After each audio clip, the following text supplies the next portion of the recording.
சென்னை போரூரைச் சேர்ந்தவர் செந்தில்வேல் தமிழக அரசின் வணிக வரித்துறை துணை ஆணையராக செங்கல்பட்டு அலுவலகத்தில் பணியாற்றினார். நேற்று காலை வீட்டிலிருந்து வெளியே சென்ற செந்தில் அதன்பின் வீடு திரும்பவில்லை. குடும்பத்தினர் பதற்றமடைந்தனர். உடன் பணியாற்றும் நபர்களிடம் விசாரித்தும் எந்த தகவலும் கிடைக்கவில்லை. இதனால் போரூர் போலீசில் புகார் அளித்தனர். போலீசார் விசாரித்து வந்த நிலையில் போரூர் ஏரியில் செந்தில் சடலமாக மீட்கப்பட்டார். செந்தில்வேல் தற்கொலை செய்து கொண்டாரா அல்லது கொலை செய்யப்பட்டு ஏரியில் வீசப்பட்டாரா என போலீசார் விசாரிக்கின்றனர்.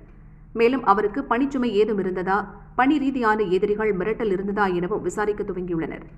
அதே சமயம் அவரது தனிப்பட்ட வாழ்க்கையில் ஏதேனும் பிரச்சினைகள் இருந்துள்ளதா எனவும் செந்தில்வேலின் குடும்பத்தாரிடம் விசாரித்து வருகின்றனர்.